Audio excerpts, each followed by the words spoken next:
이렇게 설교로 시냇가에 심은 교회를 섬길 수 있게 되어서 무척 기쁘고 감사합니다. 오늘 특별히 이렇게 회원 허입식이 있는 특별한 날 함께 예배함이 더 기쁜 것 같습니다. 저와 여러분 그리고 제가 섬기는 세종시 장로교회와 우리 시냇가에 심은 교회는 같은 한 분 주님을 섬기고 있습니다. 함께 나그네로 살아가고 있습니다.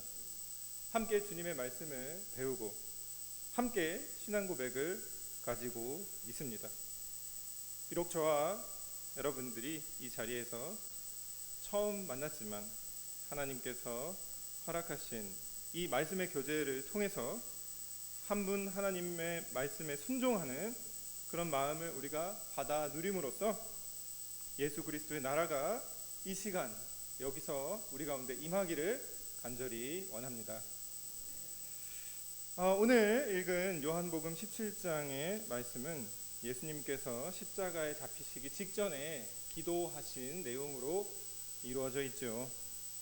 특히 예수님은 먼저 자기가 이제 곧 십자가에 잡혀 죽으실 것을 알고 이 십자가를 놓고 기도하십니다. 이 기도를 통해서 예수님은 이제 십자가의 그 효력이 어떻게 나타나는지 우리에게 알려주십니다. 그러니까 예수님이 이 기도는 이제 십자가를 통해서 효력이 생겨나는 것이죠.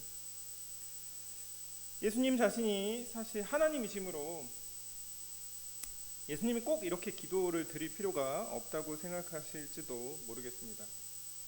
하지만 예수님은 우리를 위하여 우리를 대신하여 죽으시는 중보자로서 이 기도를 드리고 계신데요. 그래서 이 기도를 제사장적 기도, 대제사장의 기도라고 부르죠. 예수님은 우리의 대제사장으로서 이제 십자가에 죽으시는 자기의 몸으로 드리는 이 영원한 단번에 드리는 이 제사를 통해서 이 기도를 효력 있게 하실 것입니다. 이 기도는 이제 아버지의 뜻을 따라 성취될 것입니다. 그렇다면 이 기도의 효력이 누구에게 나타나겠습니까? 예수님은 누구를 위해서 지금 기도하고 계십니까? 바로 예수님이 택하신 자들, 예수님이 이 세상에서 택하신 자기 제자들입니다.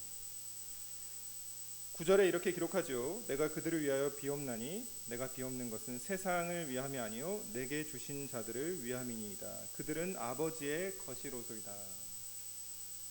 예수님의 택한 백성들, 예수님의 소유된 제자들, 예수님을 믿는 자들을 위한 기도입니다. 놀랍게도 이 세상에 있는 모든 사람을 위해서 기도하지 않으시고 예수님은 이 순간 이 십자가의 효력이 예수님이 택한 자들, 예수님이 택하여 불러 모은 예수님의 말씀을 듣는 저와 여러분과 같은 제자들에게 그 효력이 나타날 줄을 믿습니다. 예수님은 이제 이 제자들을 위해서 죽는 순간까지 기도하심으로써 제자들을 얼마나 사랑하시는지, 끝까지 사랑하시는 그 목자의 마음을 우리에게 보여주시는데요. 특별히 이 제자들을 위해서 세 가지를 기도하십니다. 세 가지를 기도하시는데요. 첫 번째는 보호해달라 하는 기도입니다.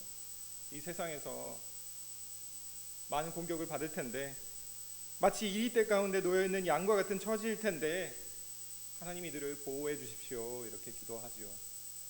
두 번째로는 이제 이 제자들이 서로 하나 되게 해달라는 기도를 하십니다. 서로 흩어지지 않고 서로 싸우지 않고 모두 개성이 다르고 성격이 다르지만 예수님을 믿는 믿음 안에서 서로 사랑하며 하나가 되달라는 기도를 하고 계시지요. 그것이 바로 하나님 나라의 모습이기 때문입니다. 세 번째로 기도하신 것이 바로 그들을 거룩하게 하옵소서라는 기도입니다. 오늘 저는 바로 이 세 번째 기도, 저들을 거룩하게 하옵소서라는 이 기도에 주목해 보려고 합니다. 여러분, 제자들의 이 거룩함이야말로 바로 예수님이 십자가에서 죽으시는 목표라고 할 수 있습니다. 예수님의 십자가 효력을 통해서 이제 제자들이 거룩한 자들로 변화될 것입니다. 우리를 향한 하나님의 뜻이 무엇입니까? 바로 거룩이죠. 예수 그리스도의 나라가 어떤 나라입니까? 거룩한 나라입니다. 여러분, 부흥보다 중요한 것이 무엇입니까? 거룩입니다. 우리가 회복해야 할 성도의 모습이 무엇이겠습니까? 바로 거룩입니다.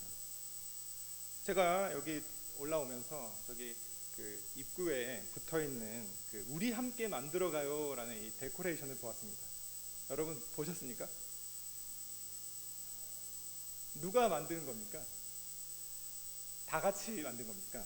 제가 하나씩 읽어보았습니다. 기도하는 마음으로 하나님이 기뻐하시는 교회가 되게 해 주십시오, 이렇게 기도하면서 제가 하나씩 읽어보았습니다. 그런데 전체적인 내용이 아주 이 밸런스가 있고 균형이 잡힌 좋은 내용이었습니다만 한 가지 빠진 게 있었습니다. 물론 내용적으로 빠졌다는 말은 아닙니다. 그런데 그 단어가 빠져 있었습니다. 어떤 단어인지 아시죠? 바로 거룩한 교회가 되게 해달라는 내용이 빠져 있었습니다. 물론 말씀에 순종하는 교회가 되게 해주십시오, 기도하는 교회가 되게 해주십시오, 이것을 통해서 어떤 교회가 되겠습니까? 바로 거룩한 교회가 되는 것입니다. 성도 여러분, 우리를 위해서 예수님께서 십자가에 죽으시기 직전에 기도하신 그 내용, 아버지께 응답받은 그 내용이 바로 우리를 거룩하게 해달라는 기도였습니다. 그런데 요한은 이 예수님의 기도를 왜 여기에 기록하여서 우리에게 알려주고 있을까요? 예수님의 기도는 응답되었으니까 예수님의 이 기도대로 여러분들은 거룩한 자들, 거룩한 무리라는 성도로 불리지 않습니까? 그러니까 여러분 기뻐하십시오 라는 그런 의미도 있습니다만, 사실 요한은 이 기도를 기록하여 남겨줌으로써 우리도 역시 거룩하게 해달라는 이 기도를 하도록 요청하고 있는 것입니다. 예수님이 기도하셨으므로 우리는 기도하지 않아도 된다 생각하는 것은 잘못이죠. 예수님이 기도하셨고 예수님이 십자가의 죽으심으로 그토록 원하셨던 그 거룩을 우리도 이 기도가 응답받으리라는 마음의 확신을 가지고 기도해야 한다는 것입니다. 우리도 역시 거룩하게 하소서라고 합심으로 한마음으로 기도함으로써 예수님이 원하시는 바, 하나님이 기뻐하시는 기도, 하나님이 반드시 응답하시는 그 기도, 십자가의 효력이 나타나는 그 기도를 우리도 해야 하는 것입니다. 그래서 오늘은 거룩하게 하옵소서라는 이 제목으로서 예수님의 기도에 대해서, 우리가 배워야 할 예수님의 기도에 대해 설교하도록 하겠습니다. 먼저 이 거룩이 무엇인지를 좀 설명을 해야 될 것 같습니다. 여러분, 거룩이란 무엇입니까? 1차적으로는 거룩이란 이 우리가 보고 있는 피조세계의 특징이 아닙니다. 거룩이란 하나님의 성품을 말합니다. 이 우리가 눈에 보고 있는 어떤 것과도 비교할 수 없는 하나님의 다르심을 이 거룩이라고 부릅니다. 하나님의 구별되심. 하나님은 저 사람들이 새겨 만든 우상과는 정말 다른 분이시구나. 이것이 바로 하나님의 거룩입니다. 하나님의 거룩은 이 세상에서 눈으로 우리가 볼 수 있는, 우리가 만나거나 우리가 대할 수 있는 그 어떤 것과도 다르다, 구별됩니다 하는 의미가 바로 거룩하다라는 의미입니다. 이사야 40장 25절, 거룩하신 이가 이르시되 그런즉 너희가 나를 누구에게 비교하여 나를 그와 동등하게 하겠느냐. 하나님은 비교 불가한 분이십니다. 이 세상에서 하나님과 비교할 수 있는 것은 하나도 없다는 것입니다.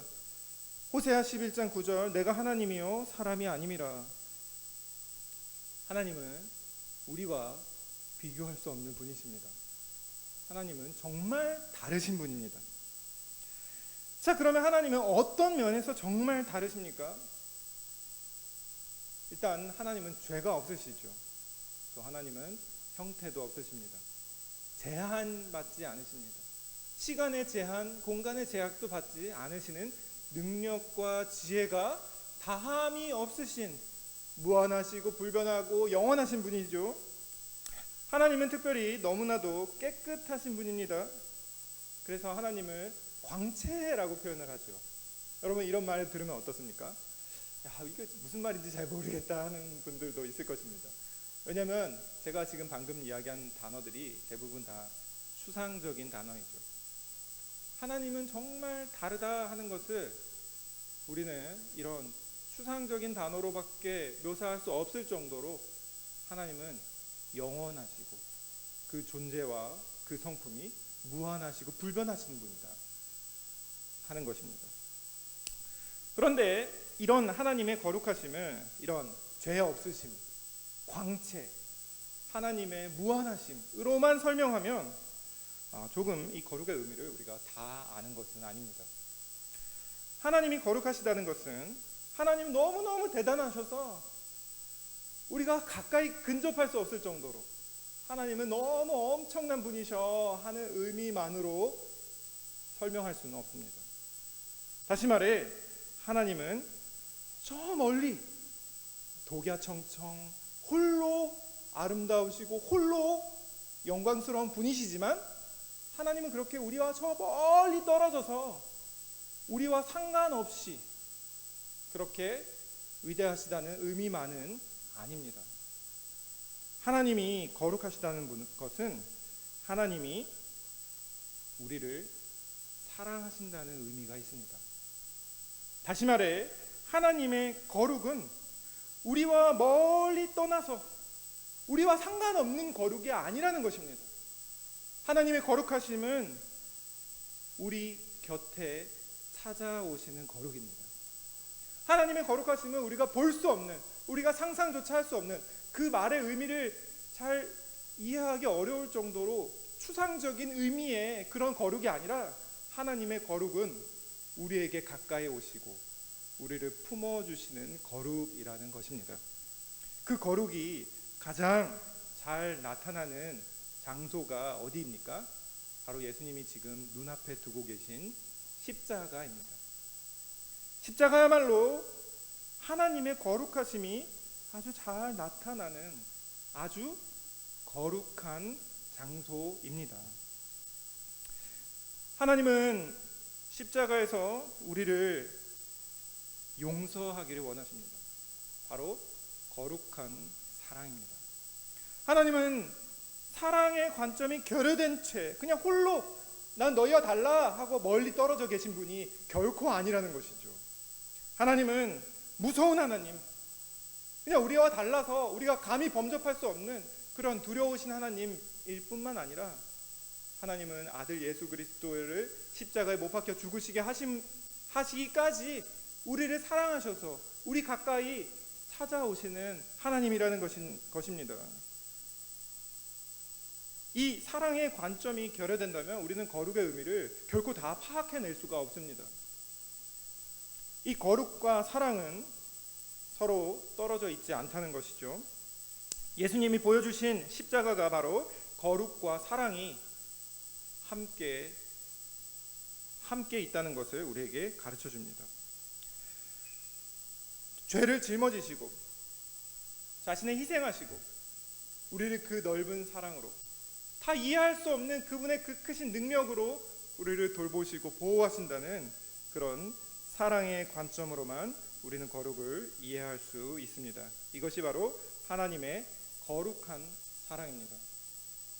그래서 예수님은 19절에 이렇게 기도하시지요. 함께 19절을 읽어볼까요? 시작.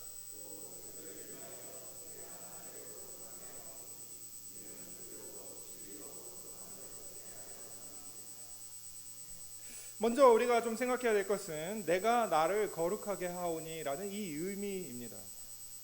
제가 사랑의 의미가 담겨 있다고 말씀드렸죠. 예수님이 자신을 거룩하게 하오니 라고 기도하신 것은 바로 예수님의 십자가 사역을 가리키고 있죠. 예수님의 십자가는 바로 거룩한 제사를 의미합니다. 그렇다면 예수님은 어떤 분이십니까?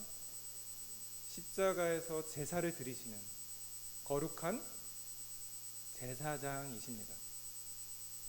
다시 말해 예수님은 지금 거룩한 대제사장으로서 거룩한 제사를 드리고 계시는 것이죠. 이것이 세상에서 볼 수 없는 특별한 거룩한 사랑입니다. 예수님은 자기 몸을 이제 거룩한 제물로서 십자가에서 죽게 하심으로써 아버지께서 기뻐하시는 제사를 드리십니다. 이것이 거룩한 대제사장의 모습이죠. 이렇게 자신을 거룩하게 하시는 예수님은 이제 그 거룩을 우리에게도 나누어 주십니다. 우리가 결코 가질 수 없는 하나님의 아주 특별한 성품인데요, 세상에서 볼 수 없는 아주 특별한 거룩을 예수님을 믿는 우리에게도 나누어 주신다는 것이죠. 그래서 우리는 이 거룩이라는 개념을 뭔가 내가 거룩한 목소리를 낸다거나 거룩한 찬양을 한다거나 뭔가 이렇게 예배당에 와서 어떤 거룩한 모습으로 앉아있는 거기에서 찾을 것이 아니라 예수님의 십자가를 통해서 우리에게 이루어진 것, 무엇이죠? 바로 하나님과 사랑의 관계 속으로 우리가 초청을 받는 것입니다. 다시 말하면 거룩하신 하나님께 우리가 가까이 나아갈 수 있게 되었다는 것이죠. 거룩하신 하나님과 이제 친밀한 관계가 되었다는 것입니다. 거룩하신 하나님과 이제 우리가 가까워졌다는 것입니다. 그래서 이 거룩하신 분과 우리가 가까워지면 우리는 어떤 존재가 됩니까? 바로 거룩한 존재가 되는 것입니다. 여러분, 구약 성경에서 가장 거룩한 사람이 누구인지 압니까? 제가 좀 전에 말씀드렸던 지성소가 바로 가장 거룩한 장소라는 곳입니다. 영어로는 Holy of Holies, 가장 거룩한 장소입니다. 그 거룩한 장소에 나아갈 수 있는 유일한 사람이 누구입니까? 대제사장입니다. 가장 거룩한 자입니다. 왜입니까? 거룩하신 하나님께 가까이 나아갈 수 있기 때문에 그가 거룩합니다. 그런데 예수님의 이 십자가를 통해서 이제 우리에게 뭐가 허락되었습니까? 바로 아버지의 가까이 나아갈 수 있는 특권이 허락된 것입니다. 하나님의 그 지성소에 가까이 나아갈 수 있는 특권이 허락된 것입니다. 그래서 하나님께 가까이 나아가는 자마다 어떤 존재가 됩니까? 거룩한 존재가 되는 것입니다. 바로 아버지와의 사랑의 관계를 누리는 자가 거룩합니다. 여러분, 여기서 아무리 거룩하게 표정을 해도 거룩해지지 않습니다. 여기서 아버지의 사랑을 알고 나도 하나님을 사랑합니다 이렇게 고백하는 자가 거룩한 자입니다. 만약 그것이 없이 행동으로서 어떤 거룩한 노래를 부르거나 거룩한 몸짓을 하는 것으로 우리가 자신을 거룩하게 만들려고 하면요, 그것을 예수님은 외식이라고 부르십니다. 거룩한 마음을 가진 자가 하나님의 가까이 나아가는 마음으로 하나님의 사랑 안에서 내가 이제 이 가까이 나아오게 하심에 용납되었구나 하고 생각하는 사람이 바로 거룩한 자가 됩니다. 예를 들어 보겠습니다. 구약에 모세라는 인물이 있습니다. 모세가 광야에서 이제 양들을 치다가 무엇을 보죠? 떨기나무를 봅니다. 그 떨기나무에 하나님께서 임재해 계셨습니다. 하나님께서 모세에게 말씀하십니다. 네가 서 있는 그 장소는 거룩한 곳이니 네 신을 벗으라, 구별하라는 것이죠. 왜 그렇습니까? 하나님의 임재 가까이로 그가 나아왔기 때문입니다. 하나님은 또한 모세를 통해 거룩한 장소를 만들라고 요청하십니다. 바로 성막이죠. 출애굽기의 그 성막 제조 과정이 나와 있지 않습니까? 그 성막을 통해 하나님은 무엇을 하시려는 것입니까? 이스라엘 백성들과 만나서 교제하시려는 것입니다. 그러니까 거룩이라는 개념을 우리는 하나님과의 이 사랑의 교제라는 관점을 우리가 제거한다면 결코 거룩이라는 개념을 파악해내기가 어렵습니다. 거룩은 그 하나님과의 관계 속에서만 우리에게 열려 보여지게 됩니다. 또 다른 예도 있습니다. 자, 대제사장이 떡을 놓기 위해 특별한 그릇을 만듭니다. 그 그릇을 뭐라고 부릅니까? 거룩한 그릇들이라고 부릅니다. 성물이라고 부르는 거죠. 왜 그렇습니까? 하나님의 거룩한 자, 대제사장이 그것을 사용하기 때문에 거룩합니다. 다시 말하면 거룩하신 하나님이 쓰시는 것마다 거룩해집니다. 거룩하신 하나님에 가까이 있으면 거룩해집니다. 거룩하신 하나님과 가까이 교제하면서 하나님께 쓰임받는 자들, 그런 자들을 뭐라고 부릅니까? 거룩한 자들이라고 부르는 것이죠. 자, 그래서 예수님께서 내가 나를 거룩하게 하오니 이제 이들을 거룩하게 하옵소서 라고 기도하신 그 의미를 우리는 조금 파악해낼 수 있습니다.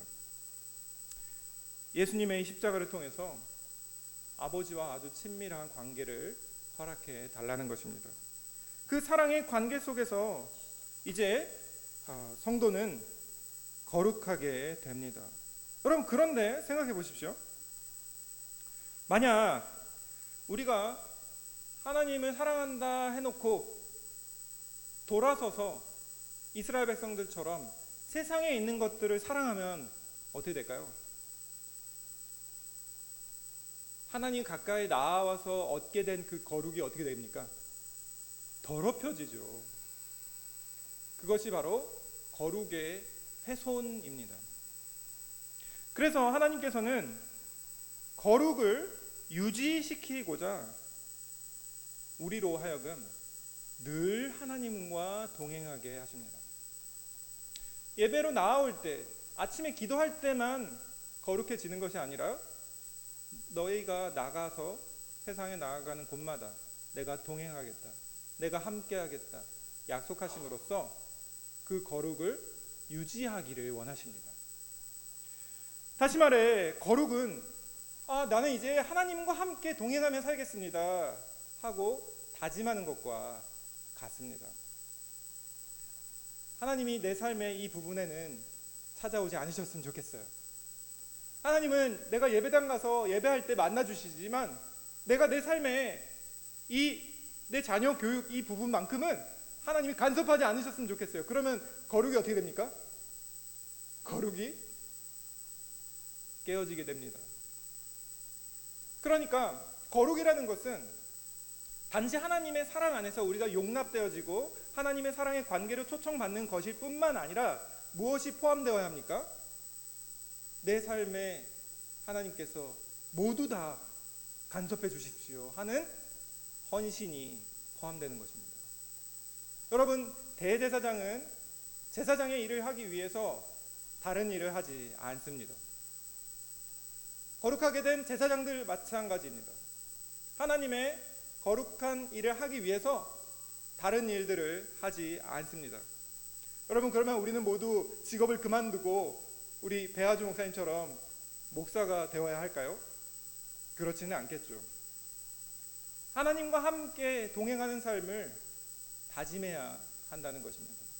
우리의 삶의 모든 영역에서, 가정에서나 직장에서나, 심지어 내가 집에서 홀로 있을 때나 쉴 때나 친구들을 만나 놀 때나 그 모든 삶의 자리에서 하나님과 교제하며 하나님과 동행하라는 것입니다.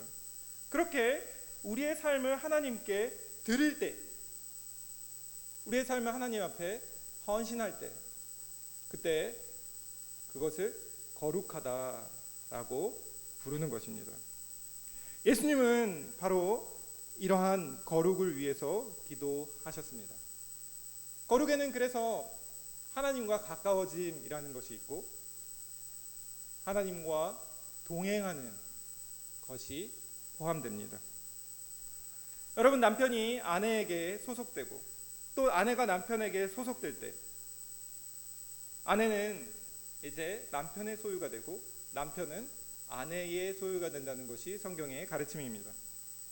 사랑 안에서 하나 된다는 것, 서로를 공유하는 것이죠. 서로의 삶을 공유하는 것입니다. 그런데 만약 이 서로의 삶을 공유하는 교제 속에 헌신이라는 것이 없다면 어떻게 되겠습니까? 내가 집에서는 당신 남편이지만 직장에서는 당신과 상관없는 사람이 되겠소라고 말한다면 그 헌신은 거룩한 사랑이 아니죠. 하나님이 우리에게 원하시는 것은 바로 그런 철저한 소속감입니다. 너희는 내 것이다. 나는 너의 하나님이다. 이 소속감 속에서 우리는 거룩을 배우게 됩니다. 나는 이제 하나님의 소유이니 하나님의 뜻대로 살아가겠습니다 라는 목사의 다짐 속에서 목사는 거룩한 것이죠. 장로와 집사도 마찬가지입니다. 권사도 마찬가지입니다. 이제 나는 내 뜻이 아니라 내 마음의 원함대로가 아니라 하나님이 원하시는 대로 하나님의 뜻대로 늘 하나님과 교제하고 동행하며 살아가겠습니다 라고 다짐할 때 그 사람은 거룩한 직분자입니다. 그런 의미에서 저와 여러분은 거룩한 무리입니다. 예수님이 기도하신 바는 바로 이것이죠. 저들이 하나님 아버지와의 늘 교제 속에서 그리고 그 아버지께 늘 헌신하며 아버지께 소속된 자로 살아가기를 원합니다 라는 기도였습니다. 성도 여러분, 이것은 우리의 기도 제목이 되어야 하겠습니다. 주님, 제가 누구의 소유인지 날마다 잊지 않고 살아가게 해주십시오. 주님, 제가 주님과 교제가 늘 깊어지게 도와주십시오. 주님, 제가 주님께 기도할 때 주님 제게 가까이 말씀해 주십시오. 주님, 제가 주님께 예배할 때 주님과 친밀한 교제를 누릴 수 있도록 주님의 그 사랑 안에서 만족할 수 있도록 도와주십시오. 주님, 우리 자녀들이 그런 거룩한 자녀가 되게 해주십시오. 주님, 우리 교회가 그런 거룩한 교회가 되게 해주십시오 라고 기도하는 우리 시냇가에 심은 교회 성도들이 되었으면 좋겠습니다. 그런데 두 번째로 예수님은 이렇게 십자가에서 자신을 거룩한 제물로 드리시고 거룩한 제사를 드리심으로 거룩한 대제사장으로서 우리를 거룩하게 하셨습니다만 이제 제자들을 그 거룩하게 하여 그들을 세상에 보내십니다. 세상에 보내십니다. 특별히 그들에게 진리의 말씀을 주셔서 그들을 거룩하게 하시고 그들을 세상에 보내십니다. 제자들을 거룩하게 하는 구체적인 도구가 무엇이었냐면 14절에 보니까 내가 아버지의 말씀을 그들에게 주었사오니 라고 기록하고 있습니다. 17절에 그 진리의 말씀으로 저들을 거룩하게 하옵소서 라고 기도하셨습니다. 아버지의 말씀은 진리입니다. 예수님께서 제자들에게 주신 이 아버지의 말씀, 이것이 바로 제자들을 거룩하게 하는 도구가 되는 것이죠. 예수님이 제자들을 거룩하게 하시는 도구가 두 가지가 나타나죠. 하나는 십자가입니다. 그리고 두 번째는 말씀입니다. 특별히 이 말씀을 제자들에게 주시면서 성령께서 그 말씀을 깨닫게 해 주실 것이다 라고 약속하셨습니다. 거룩한 자들은 이 말씀에 자신을 헌신합니다. 요즘 저희 교회에서는 시편 119편 강해 설교를 하고 있는데요. 시편 119편 혹시 기억나시는 분 있을까요? 시편에서 가장 긴 시편입니다. 시편에서 가장 길면서도 주제가 딱 하나입니다. 나는 전심으로 하나님의 말씀에 헌신되어 살겠습니다 라는 주제가 시편 119편의 주제입니다. 하나님의 말씀에 헌신하는 삶, 바로 우리 교회 이름이 뭐죠? 시냇가에 심은 교회죠. 시편 1편에 있는 주야로 하나님의 율법을 묵상하고 그 뜻에 순종하며 살아가는 삶, 그것이 바로 복된 행복한 삶의 비결이라는 것이 시편 1편 그리고 시편 119편이 가르치는 내용이죠. 거룩한 성도들은 바로 이 말씀을 통해 자신의 삶을 거룩하게 하고, 그리고 그 말씀을 가지고 세상으로 보냄을 받습니다. 다시 말하면 말씀을 통해서 하나님은 우리로 아버지와 교제하는 삶을 허락하시고, 그리고 아버지와 동행하는 삶을 우리에게 약속하십니다. 대제사장이신 예수님을 본받아 우리도 이제 거룩한 제사장적 삶을 살도록 세상으로 하나님께서 우리를 보내시는 것이죠. 그래서 예배 순서에도 보니까요, 하나님이 보내십니다라는 순서로 마치고 있습니다. 하나님은 우리를 이제 하나님의 말씀에 헌신된 자들로 세상에 보내십니다. 거룩한 교회가 되어서 거룩한 교회를 세상에 흩으십니다. 왜 흩으실까요? 이 세상은 예수님이 말씀하시기를 제자들이 세상에 가서 행복하게 잘 살 거야 이렇게 말씀하지 않고 이렇게 기록하고 있죠. 내가 아버지의 말씀을 그들에게 주었사오매 14절입니다. 세상이 그들을 미워하여 싸우니 이는 내가 세상에 속하지 아니함 같이 그들도 세상에 속하지 아니함으로 인함이니이다. 다시 말해 세상에 흩어져 살아갈 때 하나님의 말씀을 주어서 거룩한 자들을 세상에 보내시는데, 거기에서 제자들이 당할 형편이 뭐라는 것입니까? 미움을 받는다는 것이죠. 고난을 받는다는 것입니다. 말씀을 가진 자들, 거룩한 자들이 세상과 구별된다는 것이죠. 어떻게 구별됩니까? 막 지나가는데 여기에 막 아우라가 이렇게 막 광채가 막 나면서 세상 사람들과 구별됩니까? 십자가 목걸이를 달면 세상과 구별됩니까? 차에 십자가를 붙여놓으면 세상과 구별됩니까? 어떻게 구별됩니까? 세상에서 미움을 당함으로써 세상과 구별된 자라는 것을 알게 됩니다. 내가 아버지의 말씀을 그들에게 주었사오매 세상이 그들을 미워합니다. 이것이 예수님이 기도한 내용입니다. 아니, 거룩하게 한다. 좋습니다. 아버지와 교제하게 하고 아버지와 동행하게 한다. 그런데 왜 우리는 세상에 나아가서 아버지와 교제하게 하는 그 말씀을 가지고 세상에 나아가서 왜 미움을 받는다는 말입니까? 왜 공격을 받는다는 말입니까? 왜 세상에서 어려움을 당한다는 말입니까? 그것은 우리의 소속이 여기가 아니라는 것을 보여주죠. 우리는 이 세상에서 나그네입니다. 특별히 우리는 거룩한 싸움을 하는 나그네입니다. 마귀는 하나님의 아들들이 나타나는 것을 싫어합니다. 사탄은 하나님의 백성을 공격합니다. 악마는 거룩을 싫어합니다. 하나님의 말씀이 전파되는 것을 싫어합니다. 그래서 싸움이 있는 것이죠. 사람들은 아무 양심의 가책이 없이 세상에서 마음대로 살아가지만, 자기 욕망을 위해 살아가지만 우리는 그렇게 살아갈 수가 없기 때문에 세상에서 힘듭니다. 하나님의 말씀대로 이렇게 살아가면 사업이 잘 안 됩니다. 하나님의 말씀대로 이렇게 살아가면 세상에서 왕따를 당합니다. 고난이죠. 그런데 이 고난의 목적이 있습니다. 고난은 우리의 거룩을 더 증진시키는 하나님의 도구가 됩니다.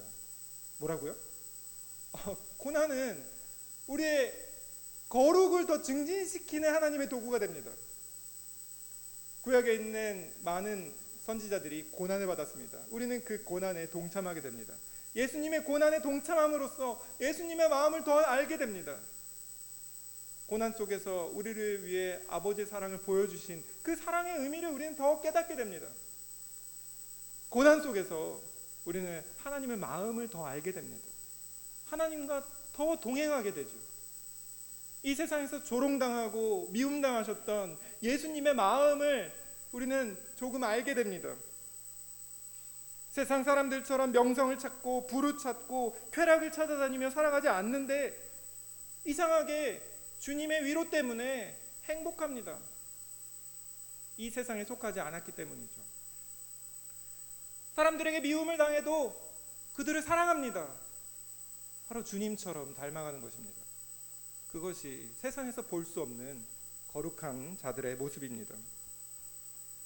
이 땅에서 나그네처럼 살면서 고난을 당하지만 우리는 더 거룩한 제사장처럼 살아갈 수가 있습니다.